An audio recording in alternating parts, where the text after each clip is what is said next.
do Tributário ao Pé do Ouvido. Eu sou o Elvio, estou aqui hoje com o Edival e o Bruno. Nós vamos tratar nesse episódio sobre a pauta tributária do STF. A ideia então de hoje é que a gente discuta alguns temas que estão na pauta do STF, que vão então direcionar os trabalhos dos tributaristas, né, do Brasil como um todo, né, as discussões relacionadas aos temas tributários, às questões importantes do nosso dia a dia. Bom, antes de a gente iniciar, já conclamo a vocês para que nos sigam nas redes sociais, sigam o Tributário ao Pé do Ouvido lá no Spotify, e é fácil de encontrar, né? Nas redes sociais nós estamos no Twitter, nós estamos no Instagram, nós estamos no Facebook e estamos em quase todas elas, acredito em todas elas, as principais pelo menos. Temos aí o nosso e-mail que você pode encaminhar sugestões, elogios, críticas, né, que é contato@tributarioaopedouvido.com.br. E no Spotify é facinho, né? Só ir lá no localizar, digite Tributário ao Pé do Ouvido e é o único. Vai aparecer, só nos seguir e aproveitar ali os outros 11 episódios já lançados, né? E conhecer um pouco do nosso trabalho, ok?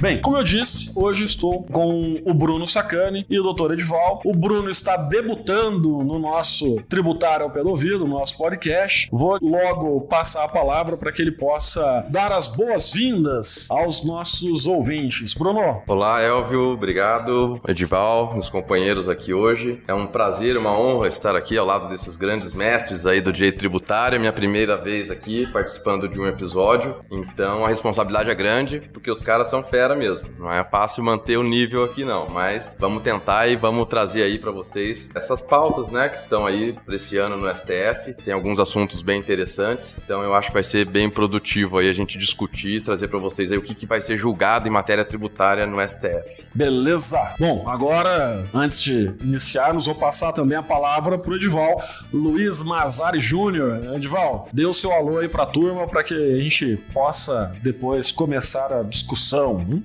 Boa noite, bom dia, boa tarde, ouvintes do nosso podcast. É um prazer estar aqui novamente para a gente tratar de temas tão interessantes que estão hoje sob análise do Supremo Tribunal Federal. Nós temos alguns temas aí que nós já abordamos aqui em alguns episódios anteriores, relacionados com verbas indenizatórias, ICMS na base fiscal e PIS/COFINS, e que voltam para ser pautados agora nesse ano, nesse primeiro semestre, e que então aguardamos algumas definições. Vamos começar a pauta? Vamos lá.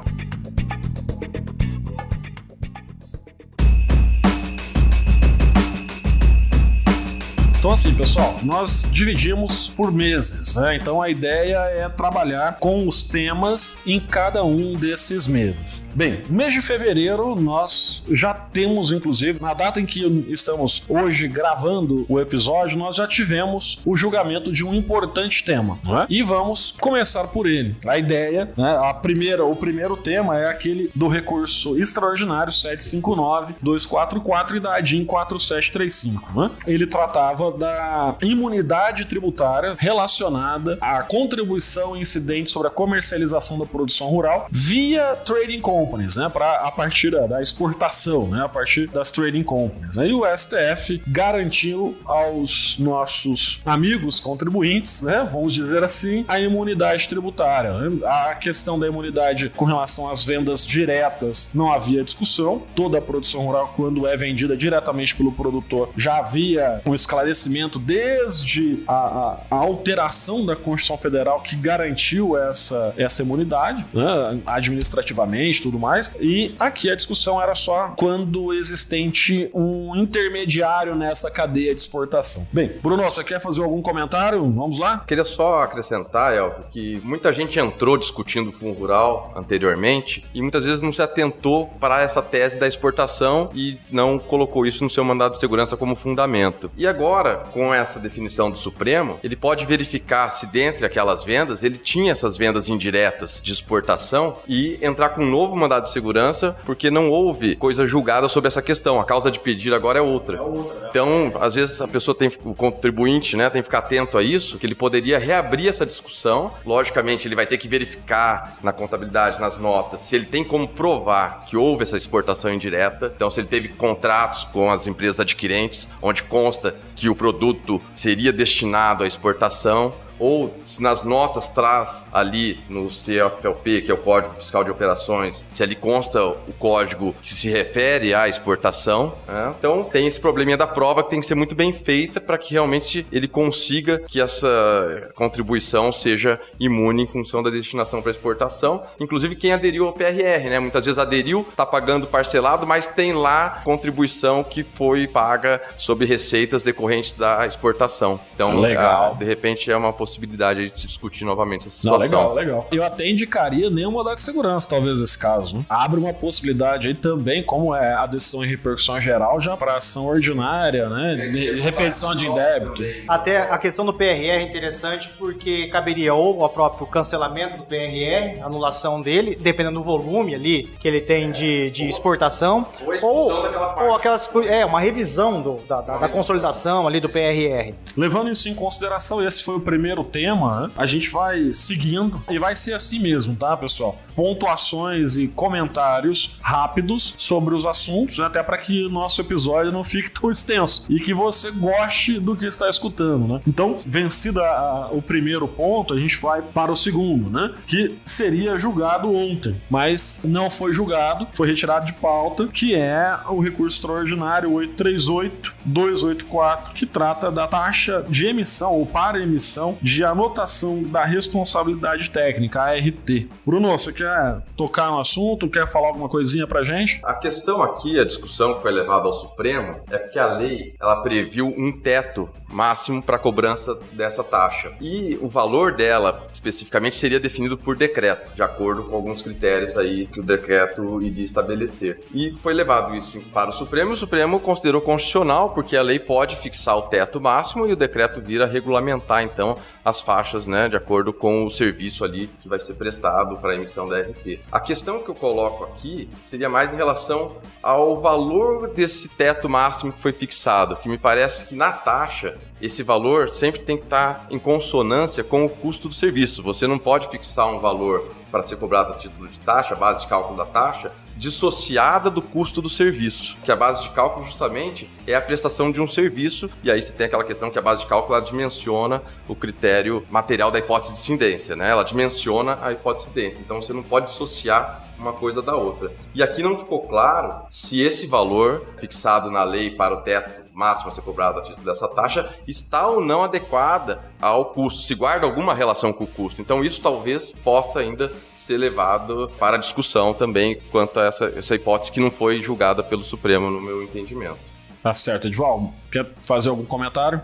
Eu quero acrescentar aqui que, embora o Supremo tenha mencionado que é possível a lei fixar um teto, o que o Bruno comentou é muito importante. O ato infralegal que for regulamentar e fixar a base de cálculo da taxa tem que observar os critérios da razoabilidade, da proporcionalidade, atrelados sempre ao custo do serviço, ao custo da operação para cobrança. E o Supremo, quando julgou essa questão, ele também deixou claro, para afastar qualquer arbitrariedade também do sujeito ativo da taxa, que o conselho, o órgão de classe, não pode ele fazer através de instrução própria, portaria, um instrumento normativo próprio, estabelecer esses critérios. O que resta aqui agora para julgar, uma vez que o mérito já foi analisado, é analisar os embargos de declaração para fins de modulação dos efeitos, certo? É isso que está pendente de julgamento agora para o Supremo, que vai com retirada de pauta, vamos ver para quando vai ser julgado. Tá, ok. Então vamos ao nosso terceiro ponto, né? É uma ADIM, a ADIM 6025, e ela trata de isenção de imposto de renda sobre proventos de aposentadoria motivada por acidente de serviço e os percebidos por pessoas acometidas por doenças graves. Aqui aqui é uma DIN proposta pela PGR, em que quer, então, dar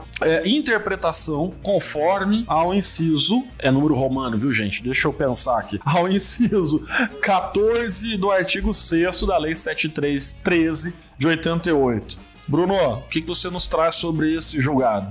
Pois é, aqui eles estão, logicamente, querendo estender, né, essa isenção não só para os proventos, os rendimentos da aposentadoria, mas também para os rendimentos daquele trabalhador que ainda está na ativa, tá? Então esse que é o objetivo aqui dessa ação movida pela PGR. Eu acredito que isso vai ser meio complicado do Supremo acatar, né? Porque a isenção, ela tem que ser interpretada literalmente ali de acordo com o artigo 111 do CTN. Então o Supremo não poderia estender essa isenção indo contra o que a lei previu, né? Estender isso para contribuintes que não estão abrangidos pela norma isentiva. Mas eu verifiquei que existe um projeto de lei, o projeto de lei 1227 de 2019, é um projeto bem recente, que está alterando a lei 7.713 de 88 para estender essa isenção também para os trabalhadores da ativa portadores aí de doenças graves, né? E também para os contribuintes que tenham dependentes portadores de doença grave. Então, existe aí a possibilidade, caso o Supremo realmente não estenda essa isenção, disso ser feito pela lei, caso seja aprovado esse projeto de lei.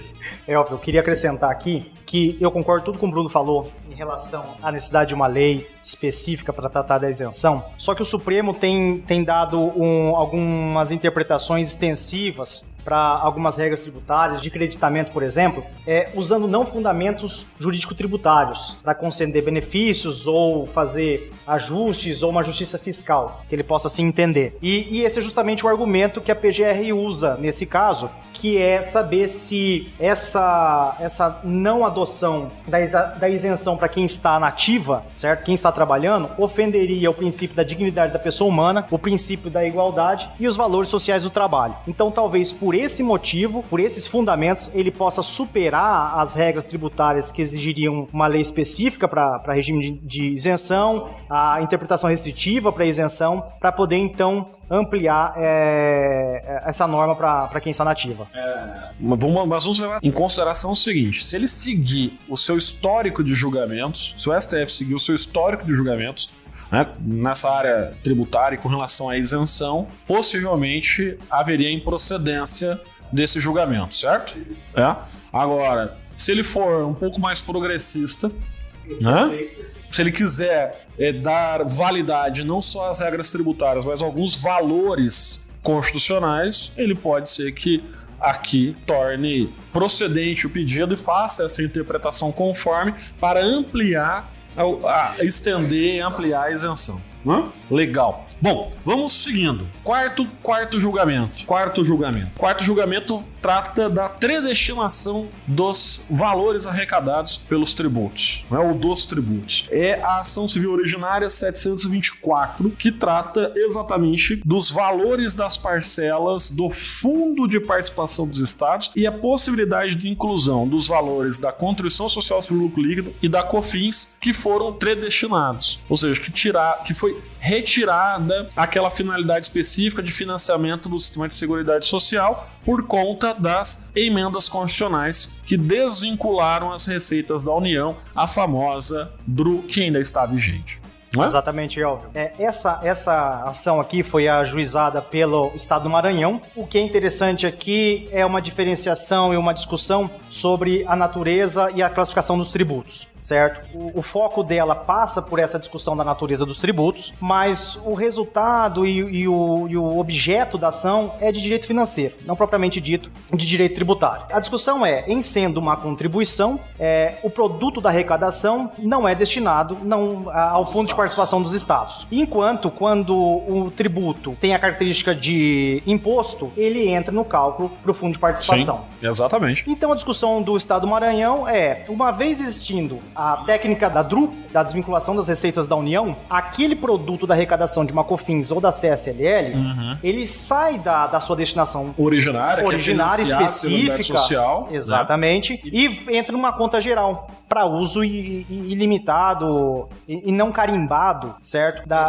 Se transforma no imposto de forma prática. Então, o Estado do Maranhão questiona esse fato e diz que a partir do momento em que há essa desvinculação, o tributo transformando-se em imposto deveria então compor a base para o fundo de participação dos estados. Nessa ação nós temos 3 votos já, né? Nós temos 3 votos julgando improcedente a ação, mas tem um detalhe aqui. Existe a possibilidade desta ação ser retirada de pauta, uma vez que o objeto dela é idêntico ao da DPF 523. Até tem petição nos próprios autos pedindo essa retirada de pauta, porque dado o efeito vinculante de uma DPF, o julgamento da DPF vai abarcar toda a situação. Bom, então vamos lá, vamos seguindo. Nós temos um recurso extraordinário agora, o 598-468, e que ele vai tratar do reconhecimento a contribuinte optante pelo Simples das imunidades tributárias previstas na Constituição, não é? Bom, Bruno, vamos lá. Que é o seguinte, está se discutindo aqui a possibilidade das empresas optantes pelo Simples Nacional de usufruírem da imunidade prevista lá nos artigos 149, parágrafo 2º, inciso 1º e 153, parágrafo 3º, inciso 3º da Constituição Federal. São as imunidades das contribuições sociais e de intervenção no domínio econômico sobre as receitas decorrentes da exportação e a imunidade também do IPI, dos produtos destinados ao exterior. Tá? Então, a Receita não aceita essa imunidade em função do que dispõe o artigo 24 da Lei Complementar 123/2006, que rege o Simples Nacional. Esse artigo diz, então, que as microempresas e as empresas de pequeno porte optantes pelo Simples Nacional não poderão utilizar ou destinar qualquer valor a título de incentivo fiscal. Então, esse é o fundamento que obsta as empresas do Simples de usufruírem dessa imunidade, de gozarem dessa imunidade. No entanto, eu acredito que aqui deve prevalecer a Constituição Federal, que deu uma imunidade que não poderia ser retirada pela lei, né, complementar que dispôs sobre o Simples Nacional. É uma questão de competências, né? Então não caberia, portanto, ao legislador ordinário, né, mesmo em sede de lei complementar, restringir a imunidade constitucional concedida, né? Então, basicamente é isso. E nós temos votos, né? Temos votos, 2 até agora, né? O relator deu provimento ao recurso extraordinário do contribuinte e um outro parcial provimento. Parcial provimento, o Fachin, né? Edson Fachin. Exatamente. Essa pauta deve ser justamente para que o voto vista venha ao plenário e que o caso tenha prosseguimento. Elvio, eu tenho uma coisa que eu fico pensando quando a gente fala de imunidade, é a questão também da interpretação da regra imunizante diferente da regra isentiva. Enquanto a regra isentiva, por conta do próprio CTN, tem uma interpretação restritiva, a norma imunizante, por ter fundamento num direito constitucional, numa pretensão do Estado em induzir determinada conduta, ela tem uma interpretação ampliativa. Sim, exatamente. E principalmente no caso de microempresa. Microempresa, exato. Né? De dar um tratamento mais adequado, favorecido para a microempresa, para desenvolvimento econômico. E aí está um detalhe, porque a legislação, as normas constitucionais, quando interpretadas, nos dão a ideia de que a lei complementar, a 123, teria que dar um tratamento não só diferenciado, mas diferenciado e favorecido, certo? E aqui não tem favorecimento. Não tem favorecimento nenhum. Pelo contrário, Então, eu acho que esse aí vai ser o mote da discussão. E vamos ver o que vai prevalecer. Eu acho que a discussão vai ser travada na forma de interpretação da norma imunizante e também no tratamento que deve ser dispensado às microempresas e empresas de pequeno porte. Exatamente. Então, vamos lá. Vamos prosseguindo, né? Bem, então, terminamos fevereiro, vamos iniciar março, segundo mês aí de atuação jurisdicional do STF em 2020. Primeira questão, primeiro julgamento está agendado, né, que nós pensamos lá da agenda para o dia 4/3. Então, a STF no dia 4/3 tem lá como sua incumbência julgar o agravo no recurso extraordinário 906/203, que trata da taxa de fiscalização de estabelecimentos, e a discussão aqui é com o município de São Paulo. Edival, você quer tratar um pouquinho desse assunto conosco? Trato sim, Elvio. Aqui a discussão é uma discussão que é travada pelos Correios contra o município de São Paulo. Não é uma discussão travada apenas neste recurso especial, nesse agravo em recurso extraordinário. Tem vários embates entre essas partes em outros casos também. A discussão aqui é saber se a taxa de licença, localização e funcionamento, taxa de fiscalização de estabelecimentos, instituída pela Lei Municipal de São Paulo 13.477 de 2002, se ela é válida porque ela estabeleceu como base de cálculo o tipo de atividade exercida no estabelecimento. E ela, fora da regra e da doutrina, dos princípios de estipulação de taxa, ela não estabelece que o valor da taxa decorre do custo da atividade da fiscalização. E esse é o embate que se tem em relação a esse tema. Tipo de atividade exercida no estabelecimento e custo da prestação de serviço pelo Estado na fiscalização dos estabelecimentos, né? E a questão, pelo que eu observei, ela está em embargos de divergência, certo? Exatamente, embargos de divergência. O Supremo já tratou isso em diversas oportunidades. Tem jurisprudência para as duas correntes, que é inconstitucional. Dias Toffoli, por exemplo, tem essa orientação, e a turma, salvo engano, a segunda turma. E a primeira turma tem a ideia de que não é inconstitucional. Até existe uma ideia de que uma taxa, e esse exemplo é um exemplo que tem nas passagens das discussões, que a taxa para fiscalização de um posto de combustível teria que ser necessariamente maior do que uma taxa para fiscalização de uma agência de viagem, dado o risco da atividade e segurança de cada fiscalização. Até porque essa taxa está ligada com as questões dos códigos de posturas, né? Não é uma taxa de fiscalização do estabelecimento ligada à fiscalização tributária, né? Né, Bruno? Exatamente, ó. É uma taxa aí em razão do exercício do poder de polícia, né? De fiscalização dos contribuintes que exercem esse tipo de atividade. Eu queria só comentar que o Supremo Tribunal Federal, ele já julgou no passado aí a taxa de controle e fiscalização ambiental, a TCFA, que era uma taxa do IBAMA. E ele concluiu que é uma taxa constitucional. E essa taxa também levava em consideração o porte da empresa, então se era empresa de pequeno porte, grande porte ou médio porte, e levava em consideração também o potencial de poluição que essas empresas geram e também o grau de utilização de recursos naturais. Então você vê que são critérios totalmente dissociados do custo da taxa. Então isso realmente que eu acho que não poderia ocorrer, que a taxa, você desvirtua a natureza jurídica da taxa. E muitas vezes você pode até transformar uma taxa em imposto, né? E isso a Constituição veda justamente que a taxa tenha a mesma base de cálculo do imposto, porque senão você está criando um adicional de imposto. Então, exatamente. Isso está vedado tanto na Constituição Federal como no Código Tributário Nacional. E aí o adicional de imposto teria que cumprir aquelas regrinhas do artigo 154 da Constituição Federal, né? Lei complementar, não cumulatividade, não coincidência com base de cálculo e fato gerador. Apenas para finalizar aqui, esse é mais um caso de que esse recurso específico, que não tem repercussão geral, pode ser tirado de pauta, certo? Porque existe esse mesmo tema, entre essas mesmas partes, em discussão no recurso no agravo no recurso especial extraordinário. Tô um recurso especial na cabeça. 990-094, que trata do tema 1035, pra anotação aí. Ok. Bom, vamos seguindo. Agora nós vamos falar de um outro tema, e esse é interessante, né? Jogos e apostas lícitas, né? No Brasil, nós sabemos que os jogos, em regra, são ilícitos, salvo aqueles regulamentados pelo monopólio estatal. Em razão da existência desses jogos, é claro, a obtenção de faturamento por quem os explora, né? Eu disse monopólio estatal, mas nem sempre, né? Nós temos aí os amigos do Jockey, né? O Jockey, salvo engano, é uma associação, né?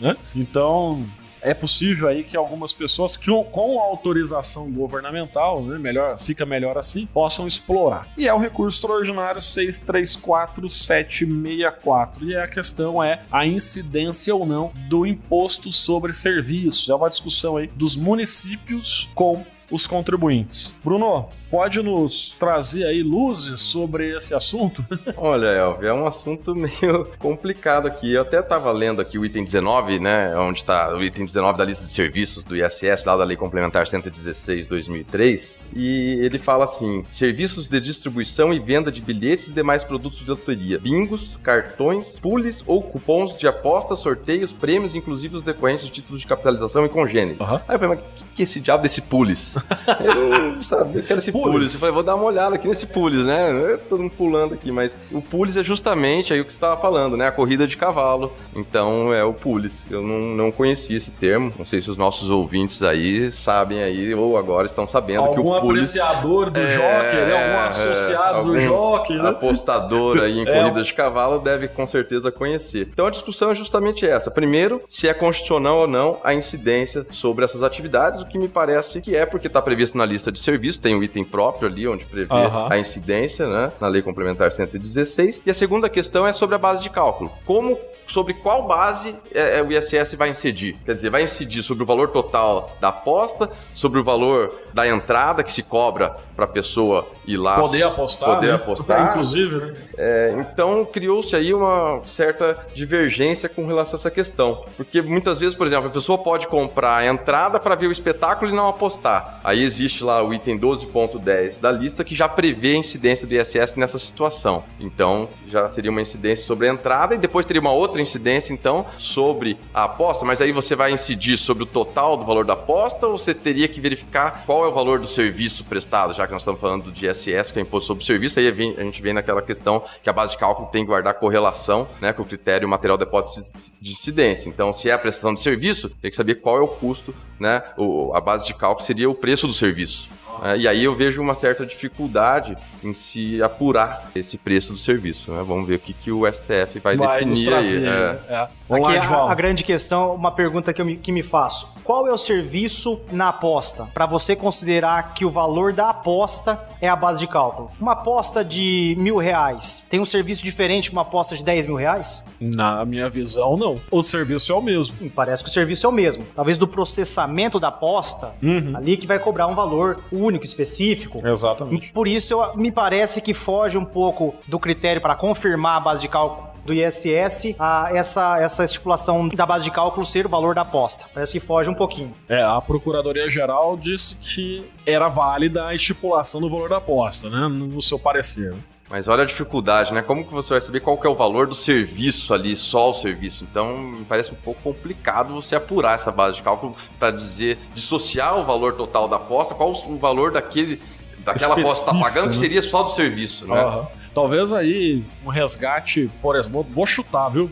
Vou chutar o resgate de um ISS fixo para esse tipo de serviço, né? Por aposta cobra-se R$1, né? No exemplo. Talvez fosse um critério mais adequado e razoável. Exatamente. Bem, vamos prosseguindo, né? Estamos no mês de março. Ainda tem abril e talvez maio.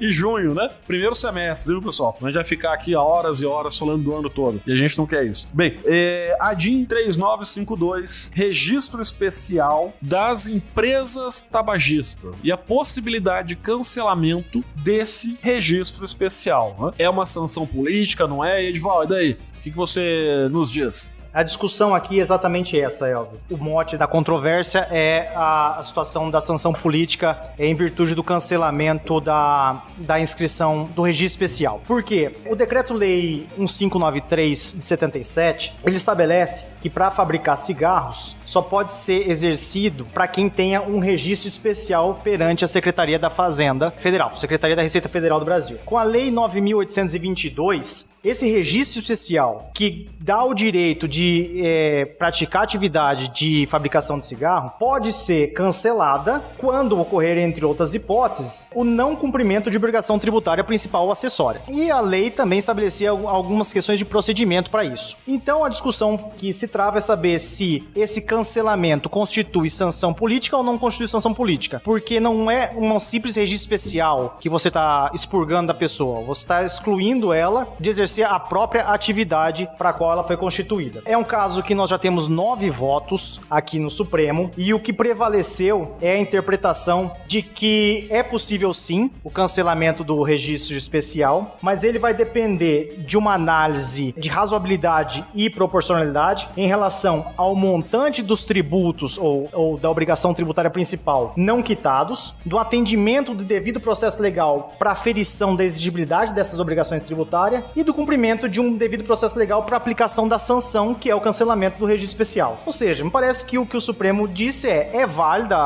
o cancelamento desde que obedecido um devido processo legal substantivo. Ok, mas talvez vamos tratar só de uma questão aqui a mais, né, para depois irmos ao novo tópico. novo julgamento. E aquelas súmulas todas do STF que Exatamente, tratam, né, de sanções políticas e a impossibilidade de aplicação de sanção política ou de sanções políticas como mecanismo enviesado, né, vamos dizer assim, forma de pra cobrança indireta, tributo, né? Meio coercitivo. Meio coercitivo, exatamente. Até me surpreendeu esse julgamento do Supremo, porque me parece que o Supremo já tinha uma jurisprudência bastante consolidada nesse sentido. Existiam aquelas súmulas bastante antigas, acho que são umas 3 súmulas. Tem década de 60 lá. Na época, não poderia deixar de fornecer as estampilhas para a venda dos produtos, enfim. E agora, recentemente, inclusive em 2015, o Supremo reafirmou todas essas súmulas num julgamento com repercussão geral reconhecida, onde ele considerou inconstitucional a imposição de restrições ao livre exercício da atividade econômica como meio de cobrança indireta de tributo. Então isso foi julgado em 2015 num processo com repercussão geral reconhecida. E agora ele vem e julga de uma forma um pouco contrária a esse entendimento, e aí possibilitando esse cancelamento do registro especial para empresas que estão em débito. Embora ele colocou aqui um critério de razoabilidade e proporcionalidade na análise do montante dos débitos, mas como é que você vai fazer a nossa? É 100 mil, é 200 mil? Se a gente estiver devendo só 1.000, não vai ter o registro cancelado? Então são critérios muito subjetivos, e a sanção ela ocorre de qualquer forma, né? Esteja devendo 10 mil, esteja devendo 100 mil.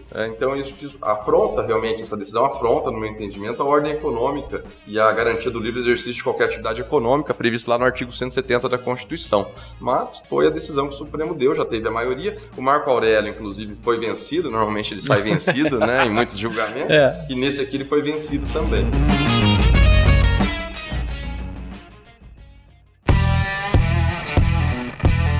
Bom, então, depois aí de o Bruno ter colocado o seu ponto de vista sobre as questões ligadas às sanções políticas, aquelas súmulas antigas, inclusive, do STF, eu só quero retomar uma questão que o Edival comentou com relação ao recurso contra a decisão que declarou, ou cassou, melhor dizendo, o registro especial dessas empresas tabagistas, né? A discussão é, levando em consideração aí o devido processo legal substantivo, né, se o recurso contra a decisão que cancela o registro especial terá ou não efeito suspensivo. E aqui nós temos 3 votos já, né, dando esse efeito suspensivo. Ok? Bom, seguindo aí no dia 18 de março, o STF deve se debruçar sobre questões ligadas ao licenciamento ou cessão de direito de software, né? Dizendo, né, se vai incidir ICMS e ISS, uma questão de competência tributária, né? Ok?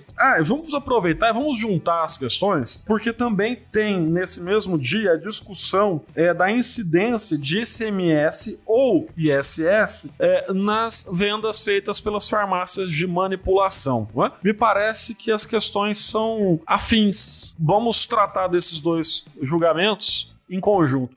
Bruno, você quer fazer alguns apontamentos? Sim, Elvio. Aqui é aquela velha questão, né, de conflito de competência entre estados e municípios, né? E isso a gente já viu em várias situações que realmente ocorrem. E aqui no caso, então, está se discutindo se incide o ISS ou o ICMS aí no licenciamento ou cessão de direito relativo ao software. Essa discussão, inclusive, ela é travada à luz aí do que diz o parágrafo 3º do artigo 155 da Constituição Federal, onde diz que sobre os serviços de telecomunicações somente pode incidir o ICMS e o imposto sobre importação e exportação. Então a empresa recorreu ao Supremo, é uma empresa de telecomunicação, alegando que o licenciamento de software ele estaria então dentro do serviço de telecomunicações e por isso não poderia incidir outros impostos que não esses, né, que é o ICMS e o imposto sobre importação e exportação, e por isso então o ISS estaria fora aí da abrangência da tributação. De qualquer forma, me parece que o licenciamento de software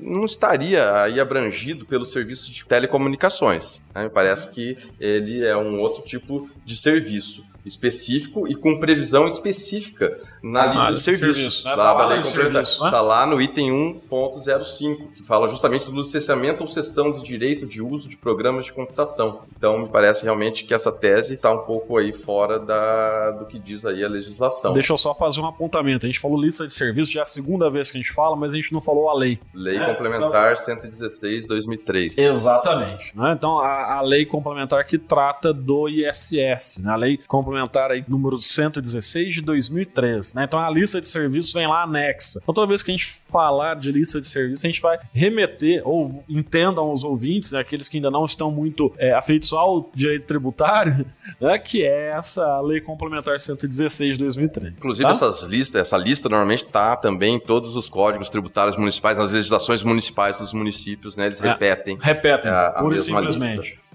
Então, no caso aí do software, parece que incidiria realmente o ISS, porque tem previsão específica na Lei Complementar 116, lá na lista de serviços, e não há transferência de bem, não há compra e venda, mas sim uma licença de uso. Então, eu não vejo como você enquadrar isso como mercadoria, não tem circulação de mercadoria, circulação jurídica de mercadoria.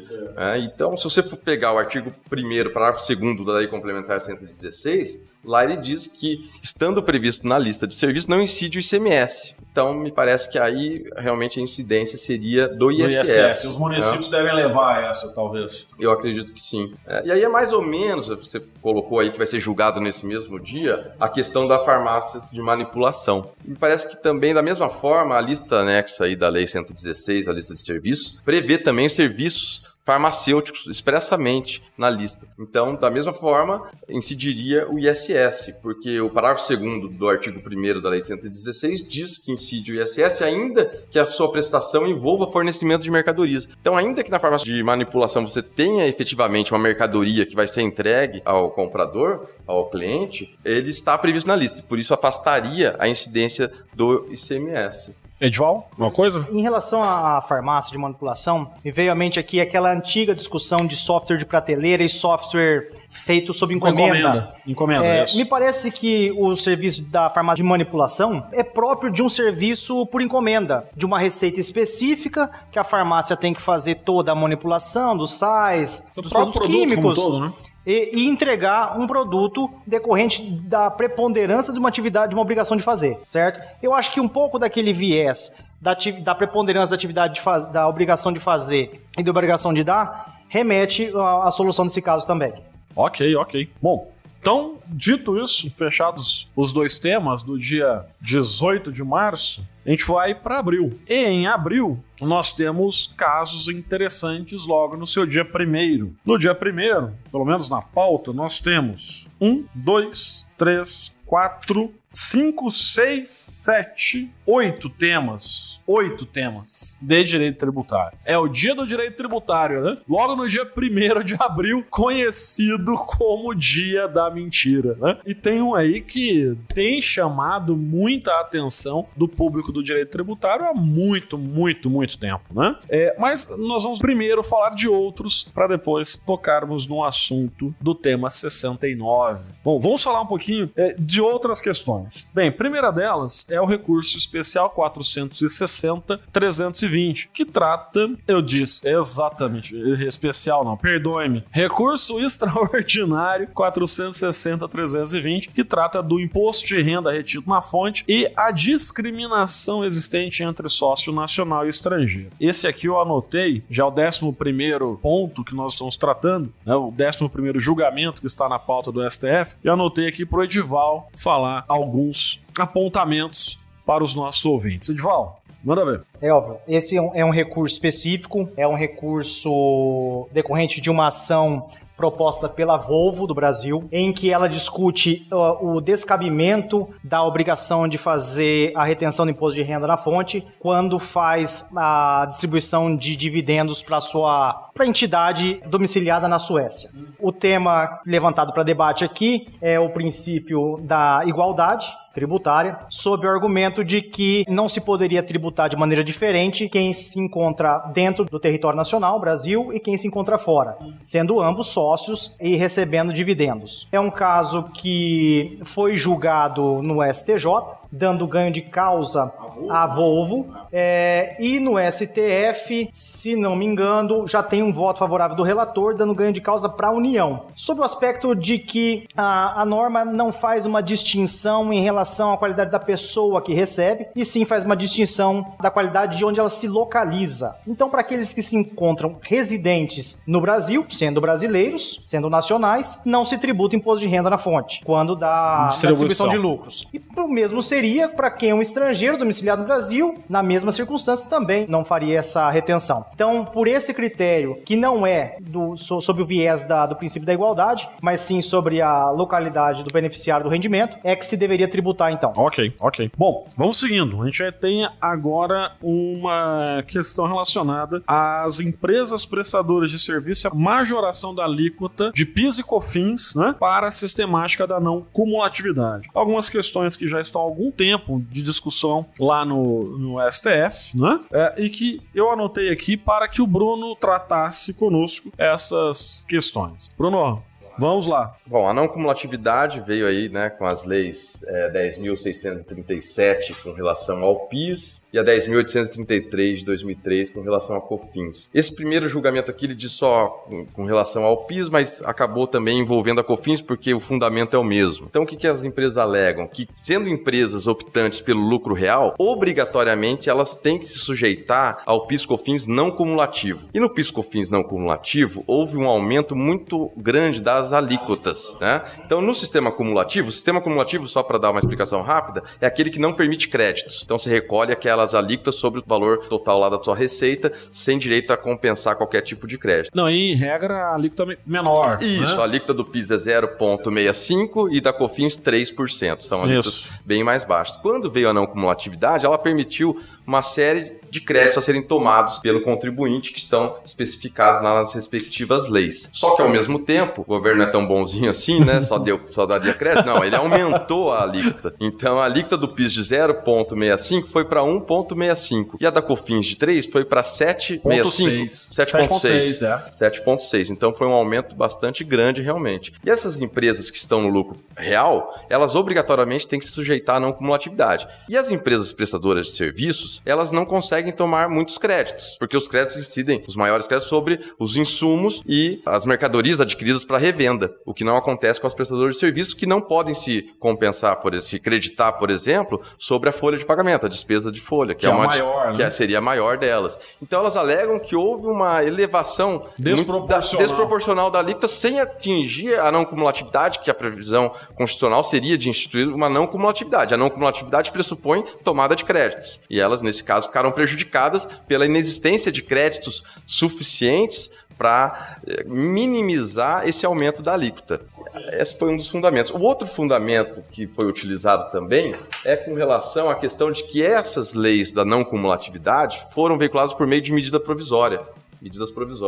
E o artigo 246 da Constituição, ele proíbe a regulamentação por medida provisória de artigo da Constituição que tenha sido alterado por emenda constitucional promulgada entre janeiro de 95 até a emenda constitucional 32 de 2001. Não me lembro se ela é de setembro, outubro de 2001, uma coisa assim. Então, não poderia esses artigos alterados por emenda constitucional serem regulamentados por medida provisória. E aí os contribuintes alegam que o artigo 195 da Constituição, que é ali onde fala que a contribuição incide sobre o faturamento ou receita, ele foi justamente alterado pela emenda 20 de 98, justamente incluir o termo receita.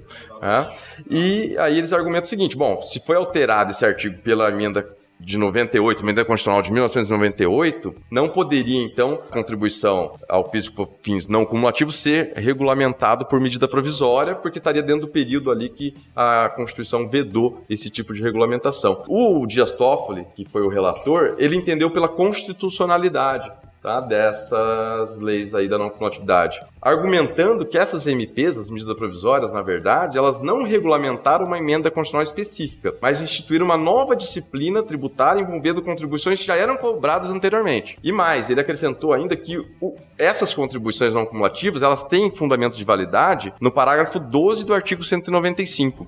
Que disse expressamente lá que poderia ser criada a não cumulatividade para essas contribuições. E esse parágrafo 12, ele foi acrescentado na Constituição pela emenda constitucional 42 de 2003, que está fora daquele período que não poderia ser regulamentado por medida provisória, que foi até 2001, né? As alterações da Constituição até 2001 é que não poderiam ser regulamentadas por medida provisória. E esse parágrafo 12, ele foi introduzido em 2003. Então, com base nisso, o Dias Toffoli votou aí entendendo pela constitucionalidade. Eu não sei se tem mais algum voto. Tem mais 6 já. São 7 votos ao total. 8? Todos pela constitucionalidade, né? 8 votos todos declarando constitucional. Agora só para concluir o julgamento. Vai para só a conclusão de julgamento, já mas tem a maioria. Mas eu só queria colocar um ponto, né? Mesmo o fundamento do Dias Toffoli, que é quando ele diz, não, mas a questão da não cumulatividade só veio com a emenda 41, a emenda 41 é de 31/12/2003. Quer dizer, foi publicada, né? 42, perdoe-me, a 41 é a previdenciária. A 42, ela é do dia 19/12/2003, mas publicada dia 31/12/2003. Então isso ele fala que a não cumulatividade só veio regulamentada pela legislação, pela Constituição, só em 2003 e validade basicamente para 2004, na minha visão, ele abre espaço para aquele outro recurso que ainda não está pautado, que trata da validade das restrições aos créditos. Então, a legislação não teria sido recepcionada, porque talvez ali a ideia de não cumulatividade seria mais ampla e a Constituição não prevê restrições aos créditos, né? E é uma análise a ser feita posteriormente. Bom, vamos lá, vamos seguindo. Dentro da pauta tem uma lógica, né? A pauta seguinte seria o recurso extraordinário 57.306, que é o tema 69. Só que é o seguinte, eu vou pular aqui, a gente vai discutir as outras e depois volta para fechar o dia 1º de abril com o tema 69, né? Acho que vai dar um pouquinho mais de discussão, talvez. E já foi objeto, né, de um dos nossos episódios da temporada de 2019. E aí, aqueles que quiserem conhecer um pouco mais sobre o assunto, né, é só dar um clique lá no episódio específico e conhecer todo o assunto. Bem, mas vou deixar o tema 69 para daqui a pouco e vamos aqui falando de questões ligadas mais uma vez ao PIS e COFINS, mas aqui PIS e COFINS e substituição tributária é a possibilidade de restituição do recolhimento a maior, que é o recurso extraordinário 596.832. Eu anotei aqui para o Bruno também tratar desse assunto. Bruno. Muito bem, obrigado. Aqui, Elvio, aqui é aquela questão que já foi julgada pelo Supremo, acredito que seja analogicamente a mesma situação do ICMS, onde o Supremo antes não garantia essa restituição quando a base de cálculo estimada inicialmente for maior do que aquela ocorrida de fato posteriormente, e ele então só considerava possível quando não ocorria a operação, né? Quando não ocorria por algum motivo, essa mercadoria se perdia e não era vendida lá pelo varejista. Mas agora ele vai julgar essa mesma situação em relação ao PIS/COFINS. Então eu acredito que ele vai garantir ao contribuinte também a possibilidade de se restituir daquele imposto, daquela contribuição que ele pagou a maior em função de que a base de cálculo foi menor quando ele realizou a operação própria, né? Okay. Na substituição ela teria sido então valorada por um valor maior de acordo com o valor estimado lá inicialmente. Então eu acredito que... Agora, aqui também tem aquela questão que agora os estados também estão cobrando quando a operação ocorre por valor maior, né? Porque uma coisa é acontecer por valor menor, você tem direito à restituição, mas e se você vende por um valor maior do que o estimado? Era então, exatamente isso que eu queria colocar. O estado do Paraná regulamentou isso por meio de um decreto, acho que agora, o mês passado, se eu não me engano. Exatamente. Uma norma de procedimento. Justamente, ele vai agora cobrar dos contribuintes o valor do ICMS que foi gerado em função da venda pelo valor maior do que o estimado nas pautas, né? Que eles têm exatamente. Então, é uma situação, então, que o contribuinte ele pode restituir, mas ele vai saber que ele vai ser cobrado também da diferença, né? Então, tem essas duas situações que tem que levar em consideração e acredito que isso vai ocorrer também no caso do PIS/COFINS, né? A União, com certeza, vai querer cobrar também quando o contribuinte vender por um valor maior do que aquele estimado. Certamente. Bom, eu vou mais um aqui, mais dois casos, né? Antes de falar do tema 69, que é a apropriação de créditos, também de PIS e COFINS, quando decorrentes da aquisição de desperdícios, resíduos ou aparas, né? O Bruno vai tratar desse tema aqui também, e depois o Edival vai tratar da proposta de súmula vinculante número 26, que trata do IPI e as operações de aquisição de insumos tributados à razão de alíquota zero ou não tributados.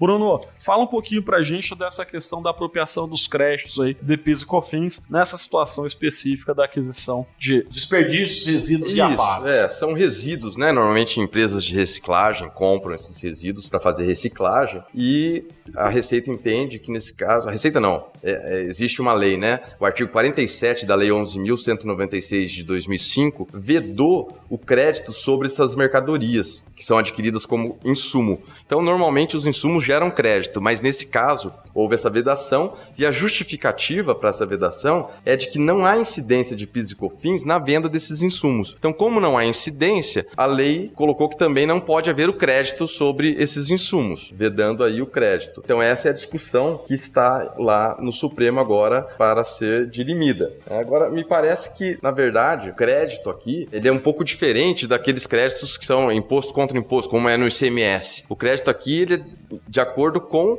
a compra da mercadoria, ele incide sobre o custo que você tem na aquisição dessas mercadorias. Então, me parece que pouco importa se ela está tributada ou não pelo PIS/COFINS, o contribuinte teria direito ao crédito, porque isso está desvinculado ao tributo, incide ou não incide sobre essa mercadoria.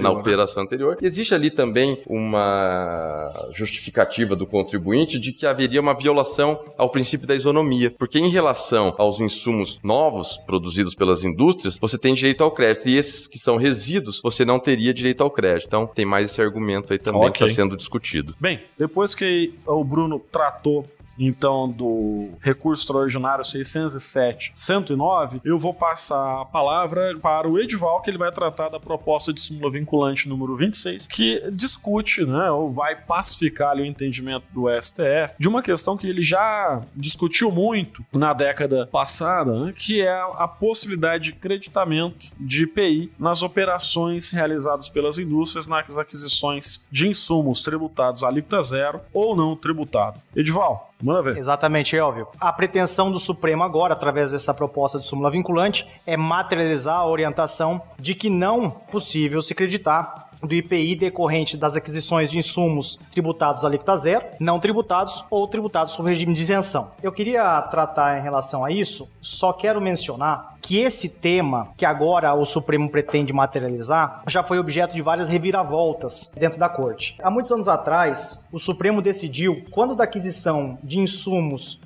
adquiridos sob o regime de isenção, era possível o contribuinte que realizava uma operação tributada seguinte se creditar do IPI incidente. Na verdade, não incidente em razão do regime da isenção. Posteriormente, o próprio Supremo, através de vários recursos extraordinários, ampliou esse entendimento para permitir o creditamento também quando da tributação sujeita à alíquota zero. E assim era o entendimento do Supremo durante vários anos. Ocorre que em 2007, ali, mais ou menos, 7, 8, 6, eu não lembro, uma coisa assim, o Supremo mudou, deu uma guinada completa em relação ao tema e decidiu que não existia direito a crédito na aquisição de insumos com a tributação à alíquota zero. E em 2010, ampliando o entendimento dessa guinada de orientação que ela fez lá em 2007, ela ampliou que também não poderia mais ter direito a crédito os insumos adquiridos sob o regime de isenção também. Então, em função disso, de toda essa guinada e da atual jurisprudência do Supremo, é que se pretende propor uma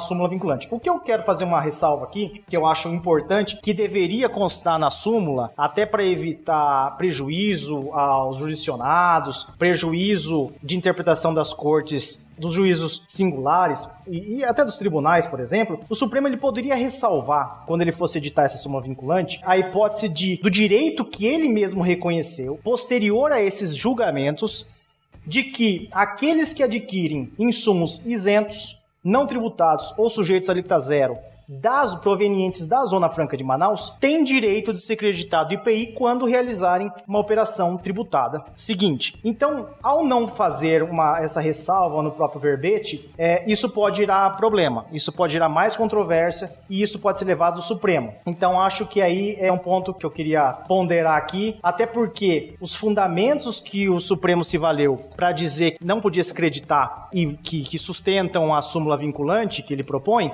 se baseiam no princípio no regime da não cumulatividade, enquanto que o direito ao creditamento da aquisição de produtos da Zona Franca de Manaus decorre de uma outra fundamentação que não é e não se assemelha com a discussão do regime da não cumulatividade.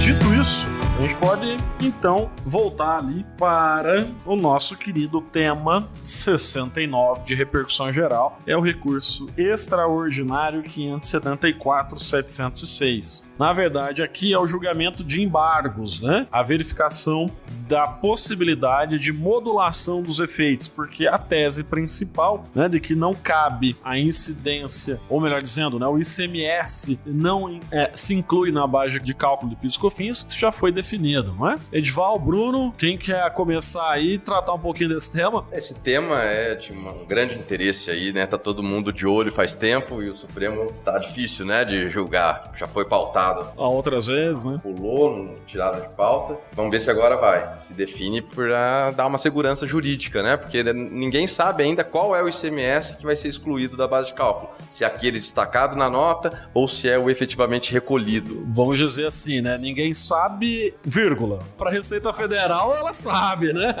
Ela quer que se retire da base de cálculo só o ICMS devido. Aqui um detalhe. Para a Receita Federal, quando ela exigia o PIS e COFINS decorrente da não inclusão do ICMS, era o ICMS destacado. Agora, quando ela tem que devolver, ela levanta essa discussão aí, que até então ela não existia. Exatamente, é. E os contribuintes querem exatamente a devolução do ICMS destacado. Né? O nosso tribunal aqui da 4ª Região já está bem pacífico nesse sentido, que é o destacado, e a União tem recorrido pro STJ, pro STF, que eles estão recorrendo de tudo para tentar fazer vingar essa tese de que é o recolhido. Então isso, logicamente, vai ser analisado agora pelo STF no julgamento desses embargos e esperamos que ele realmente mantenha o entendimento de que é o destacado. O voto da Carmen Lúcia mencionou mais ou menos que seria o destacado, embora é um voto um pouco confuso ali, mas deu a entender de forma bastante até clara que seria o destacado. Os fundamentos determinantes do voto ali mencionam isso, não é? Que seria o destacado. Até o julgamento do final do ano passado, que tratou da criminalização do não recolhimento do ICMS,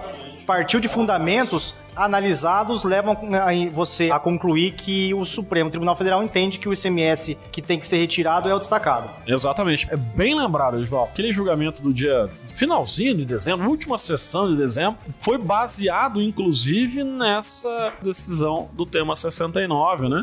De que todo o ICMS não é do contribuinte, né? Todo o ICMS não é do contribuinte e o destacado é que, então, deveria ser excluído da base de cálculo. Tomara que mantenham essa coerência, né? Já que querem, né, segurança jurídica, vamos manter coerência nessas decisões. Elvio, só para complementar, ainda nesse tema, que eu acho que é uma questão que é pouco falada, é a questão dos contribuintes que estão no regime da não cumulatividade, aí possuem o direito ao crédito. Nesse regime, a Receita, já na Instrução Normativa 1911, que disse que o ICMS a ser excluído é o recolhido, ela também diz que para tomar créditos, o crédito ele incide sobre o valor do insumo ou da mercadoria adquirida para revenda, você teria que excluir o ICMS destacado nessa nota de compra. E antes, a Instrução Normativa 404 de 2004 dizia justamente o contrário, que o ICMS integra o custo de aquisição de bens e serviços, que o ICMS é feito calculado por dentro, né? Então ele já está embutido ali no preço da mercadoria e integra o custo de aquisição e não poderia ser dissociado do valor da mercadoria. Mas ele veio depois dessa Instrução Normativa de 2019 e acabou tirando essa parte, revogando essa disposição da Instrução Normativa 404 de 2004 que dizia isso. Então o entendimento da Receita é que se você exclui o ICMS na saída, você tem que excluir também quando você vai tomar o crédito. Então diminui a sua base de cálculo do crédito. E aí acaba se equivalendo as coisas. Exatamente. É uma interpretação que a Receita deu. Eu vejo que o cálculo do crédito tem uma norma específica, onde diz que o crédito incide sobre o valor do bem, e o valor do bem compõe o preço, mais os outros custos agregados, inclusive o ICMS.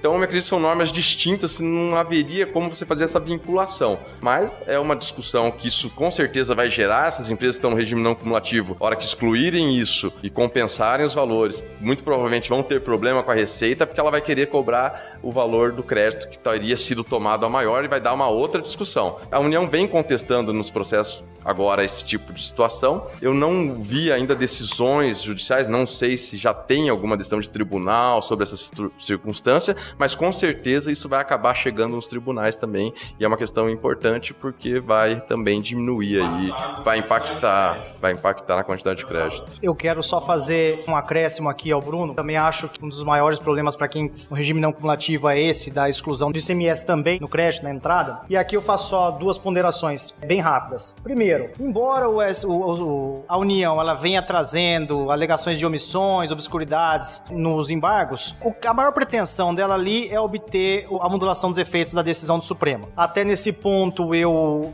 faço um destaque. A Procuradoria havia se manifestado durante o julgamento do mérito em relação a esse ponto. Ao final de 2019 também veio e deu um parecer para acolher o pedido fazendário e sugerir ao Supremo que acolha o pedido de modulação dos efeitos da decisão, o que pode impactar também em vários contribuintes aí que estão litigando ou que estão aguardando uma definição do Supremo para iniciar um pedido de recuperação de crédito. Eu sempre digo para os meus clientes, não esperem, porque essa questão da modulação é importante. Ele pode acontecer de alguém concorrente, isso é importante. O concorrente vai ter uma decisão que vai garantir créditos tributários, vai fazer com que ele fique um bom tempo sem pagar tributos, ou ter uma redução drástica no pagamento de tributos, enquanto aquele que não entrou, que só vai se aproveitar da decisão para o futuro, vai continuar pagando todo o valor cheio ali, vamos dizer, dos valores referentes aos tributos, né? Então, pode acontecer em algumas questões relacionadas, inclusive, com concorrência, né? E se aquele contribuinte não se espertar para propor a sua ação, vai ficar, vamos dizer assim, prejudicado. E tem mais um detalhe. Esse aqui eu acho que dá pra gente aprofundar logo após o julgamento do Supremo. Com certeza nós vamos fazer um episódio específico em relação a isso, aos impactos, às consequências da decisão do Supremo. Mas tem um detalhe que, por ocasião da restituição desse crédito pago, do tributo pago a maior, a discussão referente a levar esse produto aí à tributação, principalmente para quem está no lucro real, que isso teve impacto lá na ocasião da apuração dos tributos, e agora essa recuperação de crédito pode afetar as empresas sujeitas ao lucro real. No presumido não tem muito esse problema, mas quem está no lucro real tem essa situação. Então acho que isso aí a gente vai abordar mais especificamente, é só um destaque que tem esse ponto também que vai gerar discussão. Eu chamo os nossos ouvintes a que entrem lá no nosso catálogo de episódios, né? Escutem o episódio específico que tratou, né, do ICMS, a exclusão do ICMS da base de cálculo dos COFINS, que exatamente foi com o Edival e com a Jaqueline, né? Então, deem uma olhadinha lá, né? Escutem, vamos lá, se antenando com o que vai acontecer no dia 1º de abril lá no STF. Pessoal, prosseguindo, nós temos uma discussão no dia 2 de abril, e era uma discussão que ia ser travada no dia 6 de fevereiro, que é a tributação dos valores pagos a título de salário maternidade, tributação das contribuições sociais incidentes sobre esse valor do salário maternidade. Aqui na nossa lista tá marcado o meu nome para falar sobre ele, né? Então, olha só, eu vou, antes de tratar desse assunto, chamar a atenção de vocês para que escutem o episódio 10, é o episódio de estreia da temporada 2020, que trata das contribuições sociais e a incidência dessas contribuições sobre a folha de salário. E basicamente é uma das verbas da folha de salários que tem discussão lá no STF aguardando o resultado final. O julgamento, né, o tema 72 de repercussão geral, ele já se iniciou, tem 7 votos. O plenário está dividido em 4-3, favoráveis aos contribuintes para que não tenha incidência. E qual que é a discussão aqui, né? É saber a natureza jurídica do salário maternidade. O que é o salário maternidade? Para entender um pouco, teria que voltar no tempo. Lá em 1919, quando criada a OIT, através do Tratado de Versalhes, a primeira convenção internacional que trata da proteção do trabalho da mulher é a número 3, e lá, nessa convenção, havia a previsão expressa para quem a aderisse, né? E o Brasil foi um desses países e não respeitou a convenção internacional quando editou a CLT, em 40, salvo engano, 41, né? A CLT 43? Vamos dar uma olhada, é o pessoal que vai confirmar o ano, depois eu retomo. Mas então, não teria respeitado porque lá nas convenções dizia 43, olha só a CLT, né? Não respeitou a convenção porque lá na convenção diz que as prestações deveriam servir ou serem realizadas por um seguro social obrigatório a cargo do Estado. Só que depois, um bom tempo, essa Convenção 103 ela foi reformulada. Os países que afirmaram, eles a denunciaram e veio a Convenção Internacional 103, que é da década de 60. E aí então o Brasil mais uma vez afirmou, a internalizou e a partir dessa internalização, o país editou a Lei 6.136 de 74, que retirava do empregador a obrigação de pagar os salários das mulheres no período de afastamento em razão da maternidade. E aí, então, ele criou um benefício previdenciário pago e a cargo de um seguro social, que era, lá na década de 70, regulado e administrado pelo Instituto Nacional de Previdência Social, o INPS, famoso INPS, a partir da Lei Orgânica da Previdência Social. E a questão se desenvolveu mais à frente, com a inclusão da proteção à maternidade na Constituição Federal e também com a criação da Lei 8.213 e lá no seu artigo 72 tratar do salário maternidade como um benefício previdenciário. Se no tema 20 de repercussão geral o STF tratou das questões da incidência de contribuição sobre as verbas habituais recebidas pelos trabalhadores, habituais e pagas, é óbvio, pelo empregador, aqui nem isso. É uma verba que não é paga pelo empregador. Ah, mas a empregada é o empregador que paga. Não. O empregador, ele apenas realiza o repasse do pagamento no lugar do INSS e depois ele se subroga no direito de fazer uma compensação com o valor das contribuições sociais incidentes sobre folha de salários no mês seguinte. Então veja, se o empregador paga o valor de R$1.000 para a empregada de salário e maternidade, logo em seguida ele vai descontar esses R$1.000. Então, na verdade, quem paga o INSS é a União, né, a partir do INSS, da autarquia previdenciária. Então, na nossa visão aqui, salário maternidade não é remuneração de forma alguma, não é salário de forma alguma, tem natureza jurídica de benefício previdenciário desde 1974. Para o empregador, de forma alguma poderia haver tributação, diferente, na minha visão, da parte do empregado. Por quê? Porque ali haveria, vamos dizer, nessa concepção que a gente tem colocado, uma suspensão do contrato de trabalho. Se tem suspensão do contrato de trabalho, não tem contagem de tempo de serviço para fins de aposentadoria e questões trabalhistas. Mas com a incidência da contribuição, ao menos teria a contagem deste tempo para fins previdenciários. E é isso que é importante. Para o empregador, na nossa visão e na minha visão em específico, seria impossível a tributação do salário maternidade, porque efetivamente não cabe no conceito de salário, não obstante ter o nome de salário maternidade, não cabe no conceito de salário que deve ser extraído lá da legislação trabalhista, de acordo com o artigo 110 do CTN, e também não cabe no conceito de remuneração. Não remunera trabalho algum. Tem um afastamento e uma proibição de trabalho.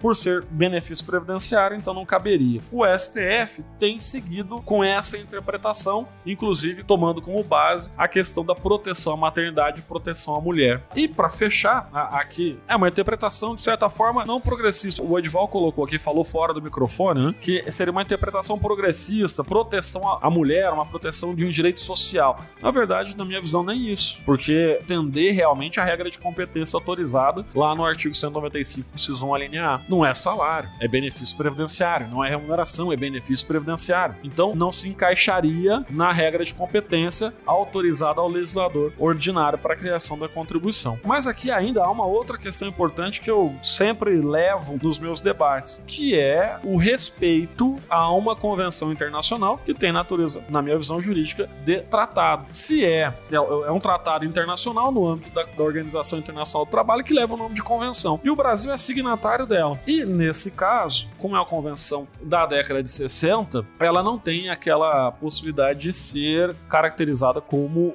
uma emenda constitucional ou ter os mesmos efeitos, aquele do artigo 5º, parágrafo 3º da Constituição Federal. Mas o STF já disse que quando não se encaixa no parágrafo 3º do artigo 5º, uma condição, uma posição hierárquica supralegal. Isso o STF STF já mencionou, inclusive quando tratou do Pacto São José de Costa Rica. E aqui eu trago, por exemplo, o recurso extraordinário 466-343. Ora, se é uma norma supralegal, não poderia ou haveria um impedimento, até enquanto o Brasil for signatário dessa convenção, um impedimento de o legislador ordinário tratar do assunto. E aí não poderia haver tributação de forma alguma.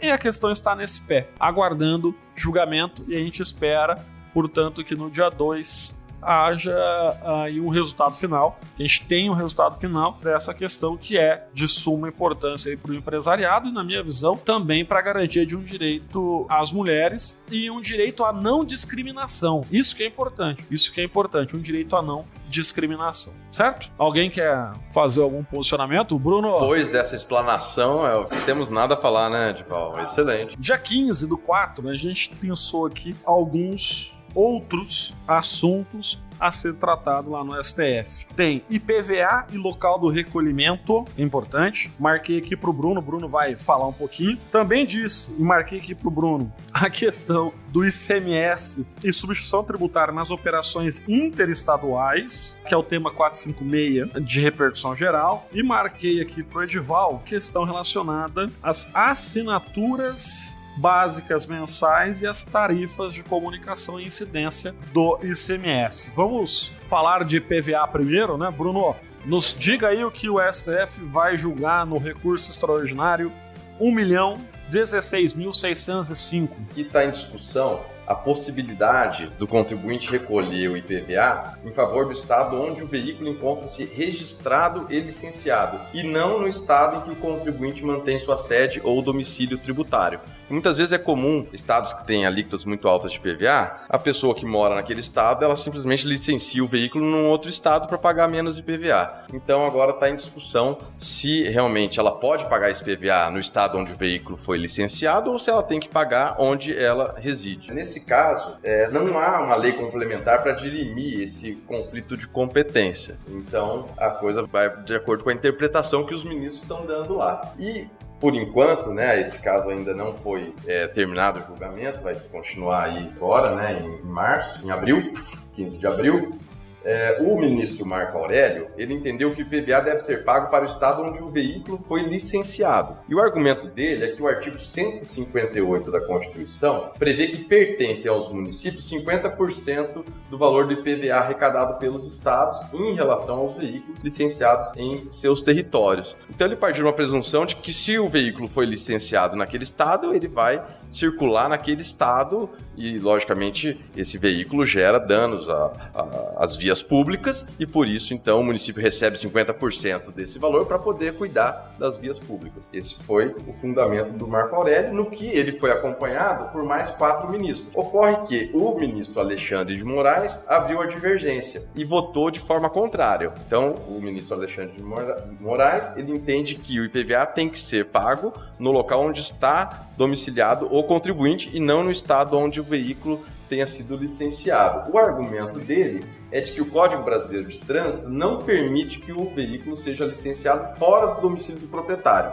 E nesse argumento, o Alexandre de Moraes foi seguido por mais 2 ministros. Então nós já temos aí 5 votos falando que o IPVA pode ser pago no estado onde está licenciado o veículo e não, então, no domicílio do contribuinte. E nós temos 3 votos dizendo que tem que ser no domicílio do contribuinte e houve um pedido de vista aí do ministro Dias Toffoli. A questão toda é a discussão do que é domicílio tributário e domicílio civil e a falta de uma lei complementar nacional para regular esse conflito de competência, né? A União, depois de 32 anos quase já, ainda não editou essa lei complementar nacional que vai regulamentar o conflito de competência no âmbito dos IPVAs. E aí, então, essa confusão toda e essa briga. É quase uma guerra fiscal, né? Que é uma guerra fiscal, né? Entre os estados, realmente. E isso acontece. As pessoas, às vezes, logicamente, vão buscar aí uma tributação menor, né? Principalmente em empresas aí de locação de veículos, né? A gente vê que muitas têm placa de Minas Gerais, a maioria delas, né? Você vê que todos os carros ali com placa de Minas Gerais. Então, isso é o que está em discussão lá no Supremo. Vamos ver que se agora agora, voltando ao julgamento, eles definem, por enquanto, a tese de que é onde o veículo é licenciado está ganhando. A validade do domicílio tributário. E como o Código de Trânsito não é uma lei complementar, ela também não teria validade nessas questões. Eu vou passar agora para o Edival para ele falar sobre a incidência de ICMS nas tarifas de comunicação e assinatura básica mensal. É o recurso extraordinário 912-888. Edival, a palavra é sua. Obrigado, Elvio. Esse caso aqui, posso destacar em relação a ele, que a discussão girava em torno do se a tarifa básica e a assinatura básica consistiam em serviço de telecomunicação ou não. Existia uma corrente de interpretação que dizia que a assinatura básica consistia apenas em atividade e-mail ou serviços complementares de comunicação e, em razão dessa situação, não sofreria incidência do ICMS, por não estar dentro da regra de competência. O Supremo Tribunal Federal, ele analisou esse caso e o mérito dele foi julgado em 2016, na verdade, e o tribunal reconheceu se trata sim de uma contraprestação por uma atividade de comunicação e, em função disso, o Supremo Tribunal Federal fixou, na ocasião, a tese de que o ICMS incide sim sobre a tarifa de assinatura básica mensal cobrada pelos prestadores de telefonia, independente da franquia de minutos concedida ou não ao usuário, certo? Então entendeu de fato que é um serviço de comunicação. O que se coloca agora é meramente embargo de declaração, ou seja, o mérito não vai ser rediscutido, e já tem voto do relator para a rejeição dos embargos, certo? Então, de maneira geral, é um tema já julgado, que apenas se aguarda questões de menor importância, por assim dizer, para a conclusão desse julgamento e definição da tese. Julgado 21. Estamos quase lá, né? Quase, são 25, lá, né? Nós escolhemos 25. Qual que é a discussão aqui? É o tema 456 de repercussão geral, o recurso extraordinário 598-677. E trata da cobrança antecipada de ICMS no ingresso de mercadorias adquiridas em outro ente da federação. Bruno, a palavra é sua. Isso ocorre quando não há convênio entre os estados para que se aplique a substituição tributária, porque quando há convênio, o remetente da mercadoria de um estado para o outro, ele já recolhe a substituição tributária já para o estado de destino, né, de acordo com a alíquota interestadual. No entanto, quando não tem convênio, o que acontece? Os estados normalmente, por decreto, exigem que esse ICMS das operações seguintes seja recolhido pelo adquirente ali da mercadoria. Então ele recolhe de forma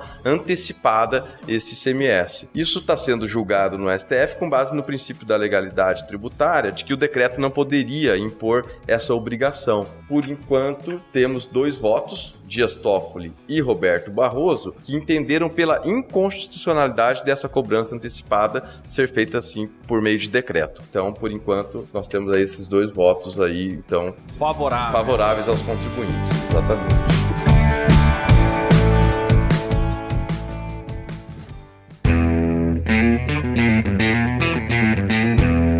O 22º é outro tema que anotado aqui para que eu pudesse falar com vocês. O tema do recurso extraordinário 761-263, que trata da contribuição social incidente sobre a comercialização da produção rural, pelo menos é o que dessa forma que está na lei, também conhecido aí pelo público em geral como Fundo Rural. Mais um, né? Vejam que a história do Fundo Rural não acabou, não obstante a gente ter aí uma discussão gigantesca desde 2010, ao menos, né, aquela primeira decisão que disse que era inconstitucional o Fundo Rural, quando ali presente como sujeito passivo da obrigação tributária o empregador rural, pessoa física, e depois essa questão se prolongou em 2012 ou 13 naquela recurso especial repercussão geral do Lewandowski, né? E depois em 2017 o fatídico julgamento do STF que foi uma pegadinha, né? Foi uma pegadinha. Vamos dar isso aí pra você, depois a gente tira. Inverteu o resultado, tratando lá agora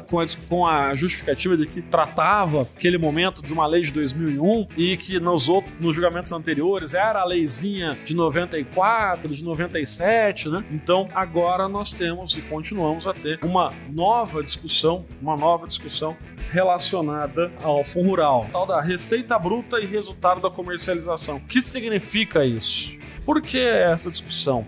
Lá no artigo 195, parágrafo 8º da Constituição Federal, ele é expresso, né, na regrinha de competência que autoriza o legislador ordinário a criar a contribuição, autoriza a incidência de contribuição social sobre o resultado da comercialização. E aí, o que acontece? O artigo 25 da Lei 8.212 fala em receita bruta. Então, o STF vai decidir o que significa receita bruta e o que significa resultado. Se esses conceitos são idênticos ou são diferentes. Na minha visão, penso que são diferentes. Receita bruta é um conceito mais amplo, bem amplo. Resultado significa lucro, ou melhor dizendo, não lucro necessariamente, porque pode ali existir um prejuízo.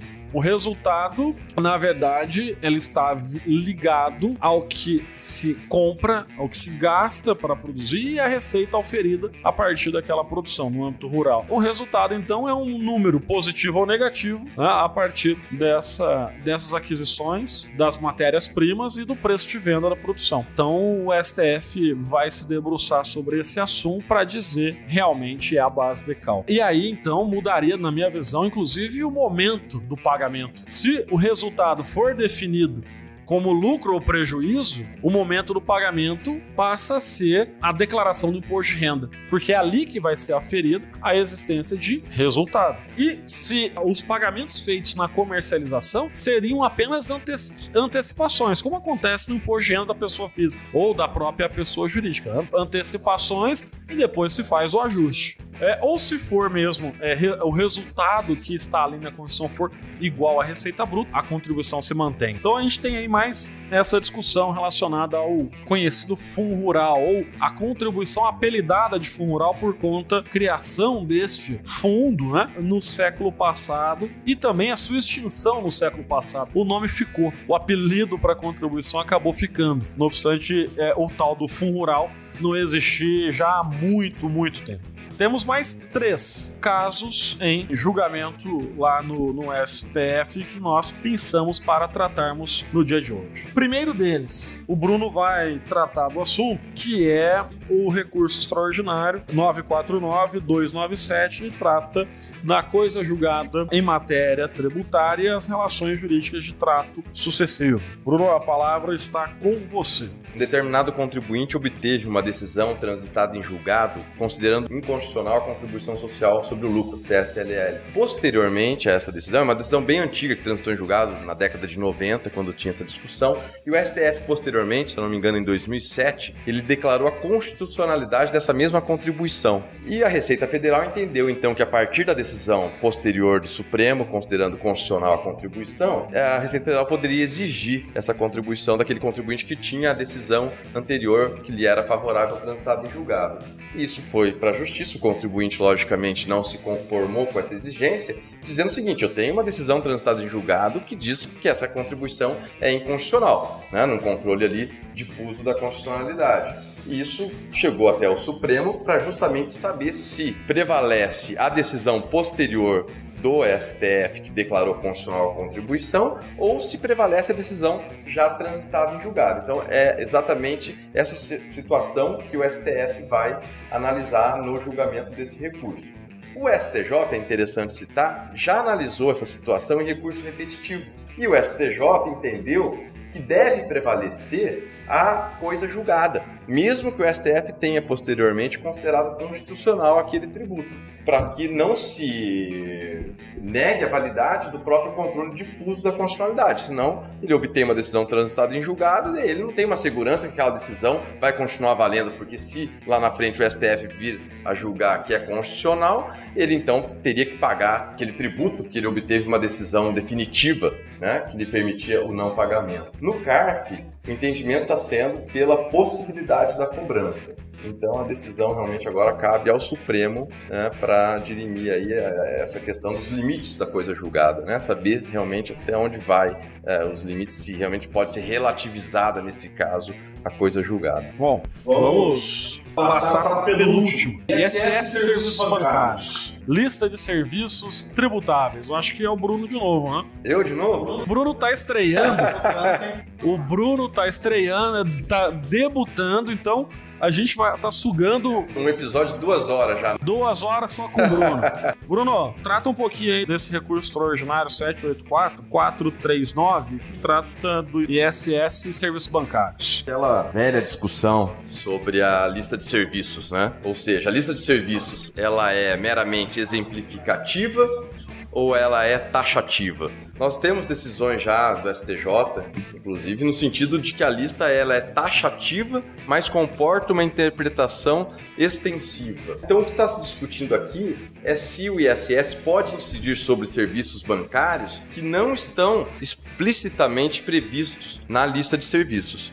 E aí, então, você faria uma interpretação extensiva dessa lista de serviços. Claro que essa interpretação extensiva, ela não pode criar um serviço que não esteja previsto na lista, porque já houve decisões no sentido de que a lista ela é taxativa. Então, os municípios eles não têm a possibilidade de tributar pelo ISS serviços que não estão inseridos na lista de serviços. Ela não é uma lista simplesmente exemplificativa e onde estaria só apenas numerando os serviços ali que podem ser a base de cálculo, mas podem gerar a incidência do ISS, que o município poderia criar outros serviços, né, cobrar o ISS sobre outros serviços ali não especificados. Então, é isso que o Supremo vai decidir sobre esse caráter taxativo da lista de serviços, é o tema 296. Tá? Então, mais um tema aí sobre ISS que está sempre gerando discussões aí, né, nos tribunais. Tem uma DIN, né, que trata também ali da contribuição que nós conhecemos como Fundo Rural, que vai ser julgada ou está pautada para o mês de junho, é a DIN 4395, e aí então nós vamos rapidamente tratar dela, né, para depois a gente ir para o nosso ponto final, que na verdade acabou aqui sendo 26 e não 25. Falei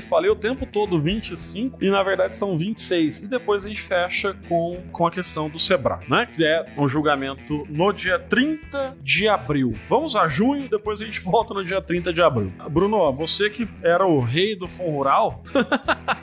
Esse aí eu vou deixar pra você, viu, Elvio? Você que é o cara, o especialista aí em Fundo Rural, viu?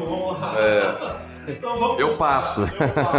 Qual que é a ideia aqui, né, pessoal? Teve todo um histórico, né, relacionado aos julgamentos dessa contribuição incidente sobre a comercialização da produção rural. Ela vem sendo travada desde a década de 90 e no ano de 2017, no julgamento do recurso extraordinário 718.874, o STF ele alterou o entendimento pretérito que vinha sendo tomado desde 2010, dizendo que a partir de 2001, né, houve a constitucionalização da cobrança da contribuição social incidente sobre a comercialização da produção rural, tendo como sujeito passivo da obrigação tributária o empregador rural pessoa física. Por quê? A discussão que era travada no sentido de que empregador rural pessoa física não tinha a autorização constitucional, a incidência ou para a alteração da base de cálculo da folha de salários para o que deveria ser o resultado da comercialização, que nós tratamos há pouco, mas para a receita bruta, da comercialização dessa venda de produção rural. Então, os primeiros julgados tratavam disso, né? O artigo 25 da Lei 8.212,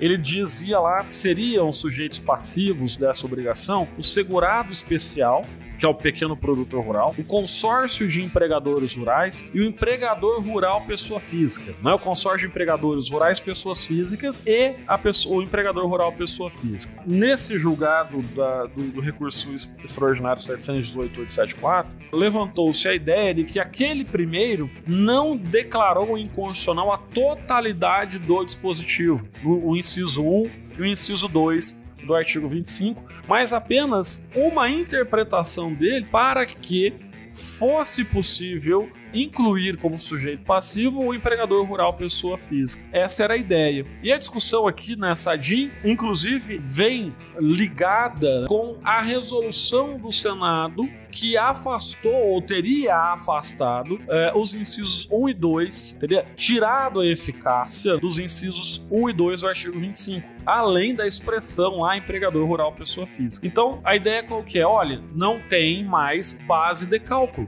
A regra matriz de incidência ficou sem base de cálculo e só uma nova lei criando uma nova base de cálculo e inserindo novamente o empregador rural pessoa jurídica na legislação é que poderia, portanto, fazer permanecer a incidência da contribuição. O que teria vindo tão somente em 2018 com a 13.666. Não é isso? 606, né? 13.606, que criou o PRR. Isso, exatamente, Bruno. A 13.606. E aí, então, a partir daí, teria que ainda observar o princípio da anterioridade nonagesimal, possibilitando a incidência da contribuição apenas e tão somente a partir de abril. E ainda uma questão importante, não foi reinserido na 13.606 o inciso 2 do SAT-RAT. Só teria a incidência do percentual de 1,2%. Não teria o SAT-RAT. Então a discussão nadinha é essa, olha,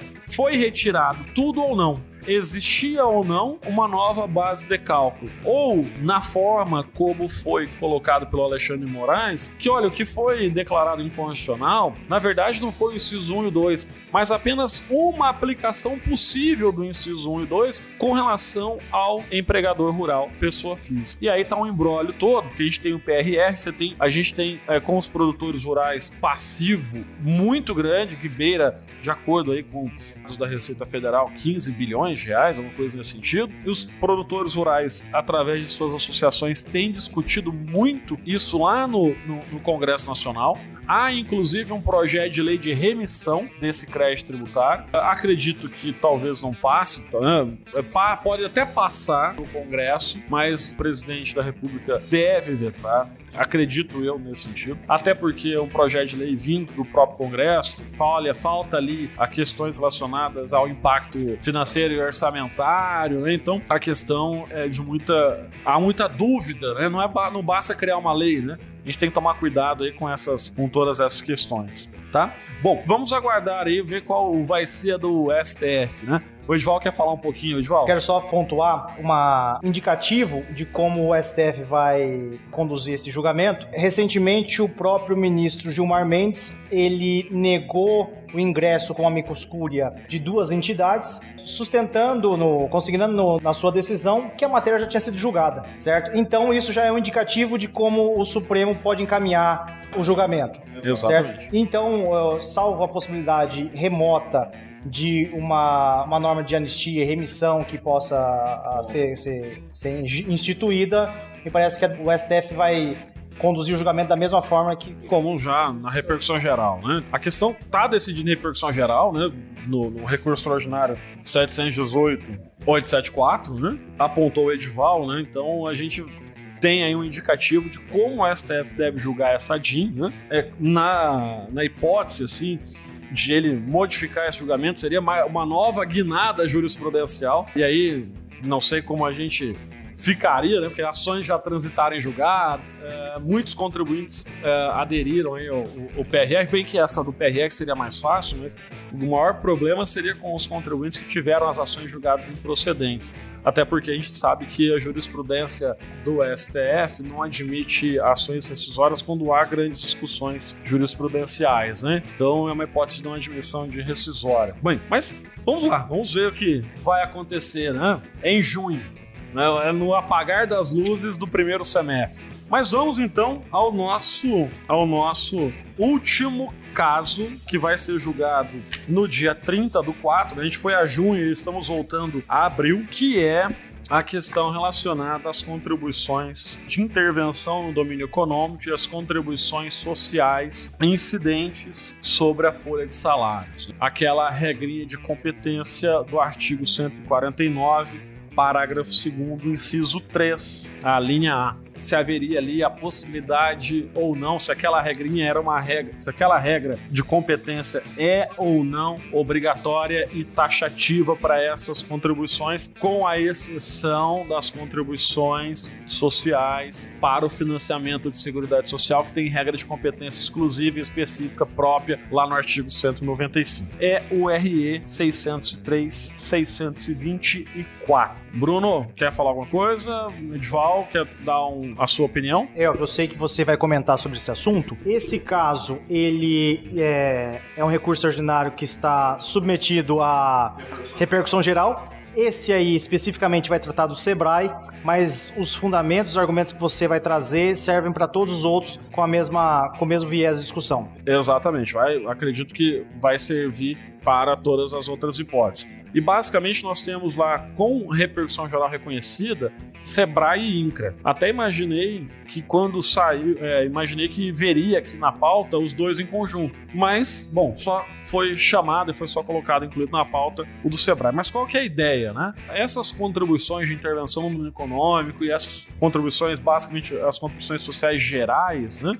Elas foram instituídas em um momento anterior à promulgação da emenda constitucional número 33 de 2001. Então a questão aqui que o STF vai se debruçar para essas legislações anteriores é saber se há ou não recepção, se essa legislação foi ou não revogada, se há compatibilidade material da legislação anterior com a nova ordem constitucional. Toda emenda é uma nova Constituição, mesmo que de algum ponto específico daquela originária lá de 88. Então, no Sebrae, a gente tem uma legislação pretérita e tem uma legislação posterior. Então, aqui a repercussão geral vai tratar da verificação da recepção ou não da legislação anterior e também da constitucionalidade ou não da legislação posterior. Do INCRA só vai tratar, mas não é o caso ainda, não está pautado, mas vai tratar só da recepção ou não, tal qual é o salário e educação. Então, assim,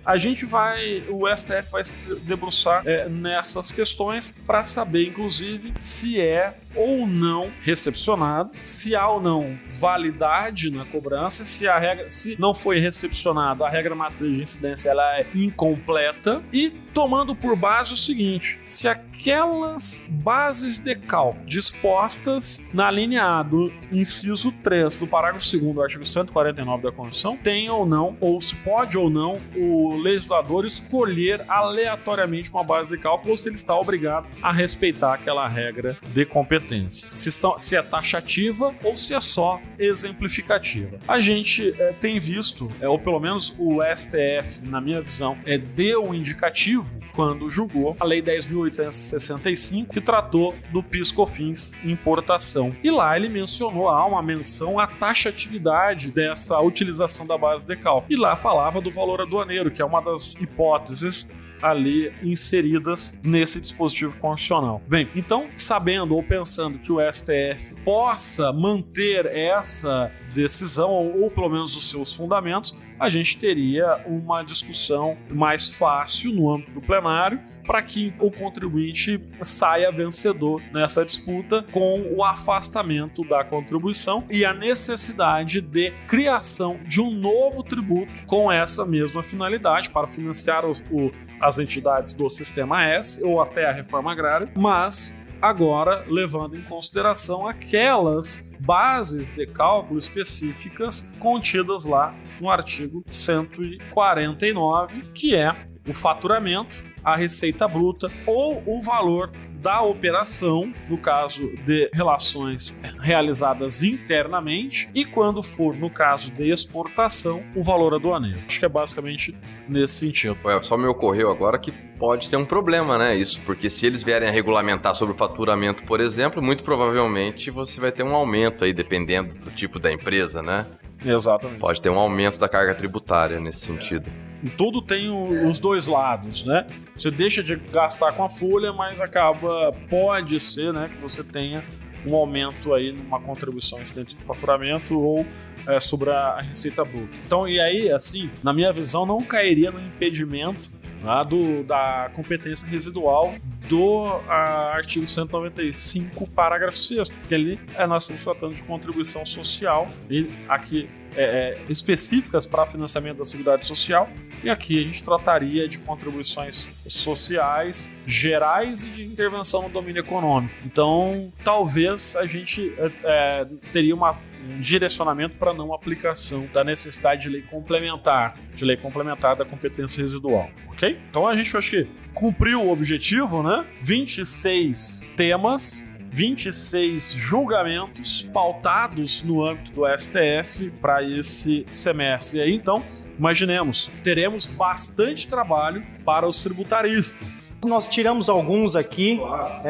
deixamos os mais relevantes, os que ganham mais destaque na mídia, os que têm um impacto maior tanto para o fisco quanto para o contribuinte, e deixamos de falar alguns que são mais casuísticos, específicos de algum município, de alguma situação, circunstância única de um contribuinte, ou uma taxa específica. Então, os de maneira que tem uma repercussão geral, no sentido de amplitude do seu julgamento, dos seus efeitos, a gente trouxe aqui para o pessoal. Ok, obrigado, Edival. Bom, pessoal, eu vou só passar a palavra aí pro Bruno e pro Edival para que eles façam seus apontamentos finais e que dê um até logo, né? Até o próximo episódio, né? Ok? Bruno, a palavra tá com você. Pessoal, foi minha primeira participação aqui nesse episódio, foi muito, muito legal, acho que foi muito produtivo, deu pra gente discutir bastante aí esses temas bastante interessantes que vão estar aí na pauta do STF esse ano, passando aí pros nossos ouvintes o que está por vir, né? É interessante a gente saber o que vai ser julgado daqui pra frente. Como o Elvio falou, talvez tenhamos assim bastante trabalho, tomara que sim, né? Esperamos que as decisões sejam aí na sua maioria favoráveis aos contribuintes. Queria dizer que foi um prazer estar aqui com os nossos ouvintes aí, espero poder participar de outros episódios também. Um abraço aí pra todo mundo, obrigado. Valeu, Bruno. Edival, você quer fazer o seu ponto final? Óbvio, queria só dizer que vai ser um ano movimentado para o direito tributário, são causas bastante repercussão que vão ser julgadas esse ano, principalmente eu destaco aquela que nós já tratamos aqui e vamos tratar novamente, que é a do ICMS na base de cálculo de PIS e de COFINS, certo? Eu acho que de todas essas é a que eu destaco no calendário do primeiro semestre do Supremo. Ok. Bom, eu gosto de destacar aquelas ligadas ao agronegócio, né? Mas, claro, teremos julgamentos relevantíssimos para o âmbito do direito tributário e para a economia brasileira como um todo. Então, queria deixar aqui a todos os nossos ouvintes um nosso muito obrigado mais uma vez por estarem conosco, participarem, nos ouvirem, nos mandarem os seus feedbacks. Aguardamos ansiosamente críticas, sugestões e elogios. Conclamo a todos que estão nos ouvindo também para que nos sigam nas redes sociais. Estamos aí no Instagram, Facebook, Twitter, também no YouTube. Eu lembrei, né? No começo do episódio eu tinha esquecido, estamos no YouTube, né? E que sigam também os participantes do podcast. Hoje nós estamos com o Bruno Sacani, o Edival Mazari e eu, né, o Elvio de Freitas, Leonardo. Então nos procurem aí, sigam o Instagram, mandem pra gente, podem mandar diretamente aqui sugestões, pautas. Estamos abertos para essas questões, ok? Gente, mais uma vez, muito obrigado mesmo. Fica aqui o meu abraço, me despeço de vocês e até o nosso próximo episódio. Até!